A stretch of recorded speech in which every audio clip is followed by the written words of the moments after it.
ಬೆಂಗಳೂರಿನ ಜಿಕೆವಿಕೆಯಲ್ಲಿ ಕೃಷಿ ಮೇಳ ನಡೀತಾ ಇದೆ. ಸಿಲಿಕಾನ್ ಸಿಟಿ ಮಂದಿಗೆ ಅದೇನೋ ಒಂಥರ ಖುಷಿ. ಈಗ ಆಲ್ರೆಡಿ ಲಕ್ಷಾಂತರ ಮಂದಿ ಬಂದು ಕೃಷಿ ಮೇಳವನ್ನು ವೀಕ್ಷಣೆ ಮಾಡ್ತಾ ಇದ್ದಾರೆ. ಮಕ್ಕಳ ಜೊತೆಗೆ ಪೋಷಕರು ಕೂಡ ಈ ಬಾರಿಯ ಕೃಷಿ ಮೇಳವನ್ನು ಎಂಜಾಯ್ ಮಾಡಿದ್ರು. ಅದರಲ್ಲೂ ಮಾರಾಟಕ್ಕೆ ಇಡಲಾದಂತಹ ಕಲರ್ಫುಲ್ ಮೀನುಗಳು ಎಲ್ಲರನ್ನ ತನ್ನತ್ತ ಸೆಳಿತಾ ಇದ್ದಾವೆ.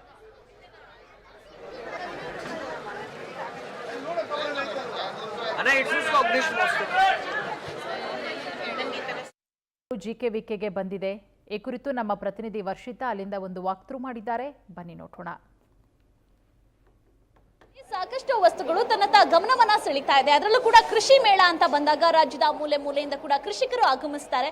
ಅದರಲ್ಲೂ ಸಿಲಿಕಾನ್ ಸಿಟಿ ಮಂದಿ ಅಂತೂ ಈ ಒಂದು ಕೃಷಿ ಮೇಳದಲ್ಲಿ ಯಾವ್ಯಾವ ರೀತಿ ವಸ್ತುಗಳಿರುತ್ತೆ, ಯಾವ್ಯಾವ ರೀತಿ ಟೆಕ್ನಾಲಜಿಗಳು ಬಂದಿರ್ತಾವೆ ಅನ್ನೋದನ್ನೇ ಜಾಸ್ತಿ ನೋಡ್ತಾರೆ. ಇನ್ನುಳಿದಂಥವ್ರು ಮಕ್ಕಳಾಗಿರ್ಬೋದು, ಸ್ಟೂಡೆಂಟ್ಸ್ ಯಾರ್ಯಾರು ಬರ್ತಾರೋ ಅವ್ರು ಎಲ್ಲರೂ ಕೂಡ ಈ ಮೀನಿನತ್ತ ಗಮನವನ್ನ ಹರಿಸೋದು ಕಾಮನ್ ಆಗಿಬಿಟ್ಟಿದೆ.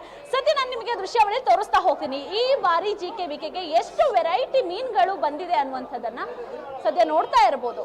ಎಲ್ಲರೂ ಕೂಡ ಮನೆಗೆ ಖರೀದಿ ಮಾಡೋದಕ್ಕೆ ಮುಂದಾಗಿದ್ದಾರೆ. ಒಂದು ಕಡೆಯಾಗಿ ರೈತರು ಇದರ ಇನ್ಫಾರ್ಮೇಶನ್ ಅನ್ನ ಕಲೆಕ್ಟ್ ಮಾಡಿ ಯಾವ ರೀತಿ ಬ್ರೀಡ್ ಮಾಡಬೇಕು ಅನ್ನುವಂಥದ್ದನ್ನ ತಿಳ್ಕೊಂಡ್ರೆ, ಇನ್ನೂ ಒಂದಷ್ಟು ಜನ ಸಿಲಿಕಾನ್ ಸಿಟಿ ಮಂದಿ ಏನಿದ್ದಾರೆ ಇದನ್ನ ನಾವು ಮನೆಗೆ ತಗೊಂಡು ಹೋಗಿ ಯಾವ ರೀತಿ ಶೋಗ್ ಇಡ್ಬೋದು ಅನ್ನುವಂಥದ್ದನ್ನ ಸದ್ಯ ದೃಶ್ಯಾವಳಿ ಗಮನಿಸ್ತಾ ಇರ್ಬೋದು. ಎಲ್ಲವನ್ನೂ ಕೂಡ ಸೇಲಿಂಗಿಗೆ ಇಟ್ಟಿರುವಂಥದ್ದು. ಮೀನುಗಳು ಕೂಡ ಅಷ್ಟೇ ಕಲರ್ಫುಲ್ ಆಗಿ ಜನರನ್ನ ಸೆಳಿತಾ ಇದೆ. ಗಮನಿಸ್ತಾ ಇರ್ಬೋದು ಯಾವ ಮೀನುಗಳು ನಾವು ನೋಡದೇ ಇರುವಂತಹ ಮೀನುಗಳು ಎಲ್ಲವೂ ಕೂಡ ಇದೆ. ಯಾಕಂದ್ರೆ ಮನೆಗಳಿಗೆ ಸಾಮಾನ್ಯವಾಗಿ ವಾಸ್ತು ಪ್ರಕಾರ ಈ ರೀತಿ ಮೀನುಗಳನ್ನ ತರೋದು ವಾಡಿಕೆ ಇದೆ. ಸಾಕಷ್ಟು ಜನ ಇದೇ ರೀತಿ ಮೀನುಗಳನ್ನ ಕೂಡ ಮನೆಗೆ ತಗೊಂಡು ಹೋಗ್ತಾರೆ. ಅದರಲ್ಲೂ ಪ್ರಮುಖ ಆಕರ್ಷಣೆಯಾಗಿ ನಾನು ಈಗಾಗಲೇ ಹೇಳ್ದಂಗೆ ಮನೆಯಲ್ಲಿ ಮಕ್ಕಳಾಗಿರ್ಬೋದು ಎಲ್ಲರೂ ಕೂಡ ಇದನ್ನ ಖರೀದಿ ಮಾಡೋದಕ್ಕೆ ಈಗ ಮುಂದಾಗಿರುವಂಥದ್ದು. ಸದ್ಯ ದೃಶ್ಯಾವಳಿಯನ್ನ ಗಮನಿಸ್ತಾ ಇರ್ಬೋದು ಯಾವ ಮಟ್ಟಿಗೆ ಮೀನುಗಳಿದೆ ಅನ್ನುವಂಥದ್ದು. ಜೊತೆಗೆ ಫುಡ್ ಆಗಿರ್ಬೋದು, ಇದಕ್ಕೆ ಬೇಕಾದಂತಹ ಬೌಲ್ಗಳಾಗಿರ್ಬೋದು, ಜೊತೆಗೆ ಅದಕ್ಕೆ ಯಾವ ರೀತಿ ವಾತಾವರಣಕ್ಕೆ ಹೊಂದ್ಕೊಳ್ಳುತ್ತೋ ಆ ರೀತಿ ಅದಕ್ಕೆ ಎಲ್ಲವನ್ನು ಕೂಡ ತಯಾರಿ ಮಾಡಿ ಈಗ ಕೊಡ್ತಾ ಇರುವಂಥದ್ದು. ಸದ್ಯ ಇಲ್ಲಿಯ ಮಾಲೀಕರು ಏನ್ ಹೇಳ್ತಾರೆ ಅನ್ನುವಂಥದ್ದನ್ನ ಕೂಡ ನಾನು ಮಾತಾಡಿಸುವಂತಹ ಪ್ರಯತ್ನವನ್ನ ಮಾಡ್ತೀನಿ. ಯಾಕಂದ್ರೆ ಸಾಕಷ್ಟು ಜನ ಬಂದು ಖರೀದಿ ಮಾಡ್ತಾ ಇದ್ದಾರೆ. ಪುಟ್ಟ ಮಕ್ಕಳು ಕೂಡ ಮೀನಿನ ನೋಡಿ ಎಂಜಾಯ್ ಮಾಡ್ತಾ ಇದ್ದಾರೆ. ಜೊತೆಗೆ ಹಠ ಕೂಡ ಮಾಡ್ತಾ ಇದ್ದಾರೆ, ಇದೇ ಮೀನ್ ಬೇಕು ಅನ್ನುವಂಥದ್ದನ್ನ ಕೂಡ ಮಾಲೀಕರು ಏನ್ ಹೇಳ್ತಾರೆ, ಜೊತೆಗೆ ಯಾವ ರೀತಿ ಸೇಲ್ ಆಗ್ತಾ ಇದೆ, ಎಷ್ಟು ವೆರೈಟೀಸ್ ಮೀನ್ಗಳಿದೆ ಅನ್ನುವಂಥದ್ದನ್ನ ಕೂಡ ಮಾತಾಡಿಸುವಂತ ಪ್ರಯತ್ನ ಮಾಡ್ತೀನಿ. ಸರ್, ಈಗ ಬನ್ನಿ ಈ ಕಡೆ. ಇಷ್ಟು ವೆರೈಟಿ ಮೀನ್ಗಳು ಇಟ್ಟಿದ್ದೀರಾ, ಭರ್ಜರಿಯಾಗಿ ಸೇಲ್ ಆಗ್ತಾ ಇದೆ. ಯಾವ ಮೀನಿಗೆ ಜಾಸ್ತಿ ಡಿಮ್ಯಾಂಡ್ ಇದೆ ಅನ್ನುವಂಥದ್ದು?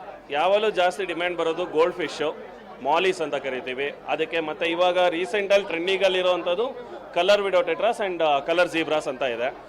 ಸ್ಮಾಲ್ ಸೈಜು ಮತ್ತು ತುಂಬ ಲೈಫ್ ಲಾಂಗ್ ಚೆನ್ನಾಗಿರುತ್ತೆ. ಪ್ರೈಸನ್ನು ತುಂಬ ಪಾಕೆಟ್ ಫ್ರೆಂಡ್ಲಿ ಆಗಿರೋದ್ರಿಂದ ತುಂಬ ಜನ ಅದನ್ನು ಜಾಸ್ತಿ ಪ್ರಿಫರ್ ಮಾಡ್ಕೊಂಡು ತಗೊಂಡು ಹೋಗ್ತಾ ಇದ್ದಾರೆ. ಎಲ್ಲಿಯವರು ಈ ಒಂದು ಇದನ್ನ ಮಾಡ್ಲಿಕ್ಕೆ ಸ್ಟಾರ್ಟ್ ಮಾಡಿ ಎಷ್ಟಾಯ್ತು? ಮತ್ತೆ ಕೃಷಿಕರು ಬಂದು ನಿಮ್ಮನ್ನ ಕ್ವಶನ್ ಮಾಡ್ತಾರಾ, ಇದನ್ನ ಯಾವ ರೀತಿ ಬ್ರೀಡ್ ಮಾಡ್ಬೋದು, ನಾವು ಯಾವ ರೀತಿ ಸೇಲ್ ಮಾಡ್ಬೋದು, ಇದನ್ನ ಯಾವ ರೀತಿ ನಾವು ಅನ್ವಯ ಮಾಡ್ಕೋಬಹುದು ಅನ್ನುವಂಥದ್ದು ಏನಾದರೂ ಪ್ರಶ್ನೆ ಮಾಡ್ತಾರಾ ಅನ್ನುವಂಥದ್ದು? ನಾವು ಲೊಕೇಟ್ ಆಗಿರೋದು ಒಂದು ಮೇನ್ ಬ್ರಾಂಚ್ ನಾಗರಬಾವಿಯಲ್ಲಿ. ಟೋಟಲ್ ಆಲ್ ಓವರ್ ಬ್ಯಾಂಗ್ಳೂರಲ್ಲಿ ನಮ್ದು 7 ಬ್ರಾಂಚಸ್ ಇದೆ. ಎಸ್, ಕೃಷಿಕರು ಬರ್ತಾರೆ, ಬಟ್ ನಾವು ಬಂದು ಇದೆಲ್ಲ ಮಾಡ್ತಾ ಇರೋದು as a wholesaler. All over ಇಂಡಿಯಾಗೆ ಡೆಲಿವರಿ ಕೊಡುವಂಥ ಫೆಸಿಲಿಟೀಸ್ ನಮ್ಮ ಹತ್ರ ಅವೈಲೇಬಲ್ ಇದೆ. ಕೃಷಿಕರು ಬಂದರೆ ಸ್ವಲ್ಪ ಗೈಡ್ ಮಾಡ್ಬೋದು ಅಷ್ಟೇ ಅವ್ರಿಗೆ, ಬಟ್ ತುಂಬ ಇನ್ಫಾರ್ಮೇಷನ್ ನಮ್ಮ ಹತ್ರ ಇರಲ್ಲ. ಸೊ ಗೌರ್ಮೆಂಟ್ ಅವ್ರನ್ನ ಅಪ್ರೋಚ್ ಮಾಡಿದ್ರೆ ಡೆಫಿನೆಟ್ಲಿ ಅವ್ರಿಗೆ ಡೀಟೇಲ್ಸ್ ಸಿಗುತ್ತೆ. ಈ ಬಾರಿ ಜಿಕೆವಿಕೆಗೆ ಜನ ಭರ್ಜರಿ ರೆಸ್ಪಾನ್ಸ್ ಮಾಡ್ತಾ ಇರುವಂಥದ್ದು. ಹಾಗಾಗಿ ನೀವೇನಾದ್ರೂ ಮಿಸ್ ಮಾಡ್ಕೊಂಡಿದ್ರೆ ಮಿಸ್ ಮಾಡದೆ ಜಿಕೆವಿಕೆಗೆ ಬಂದು ಈ ರೀತಿ ಒಂದು ಪ್ರದರ್ಶನವನ್ನ ನೋಡಿ. ಕ್ಯಾಮರಾ ಪರ್ಸನ್ ನವಾಜ್ ಜೊತೆ ವರ್ಷಿತಾ ತಾಕೇರಿ, ಪವರ್ ಟಿವಿ, ಬೆಂಗಳೂರು.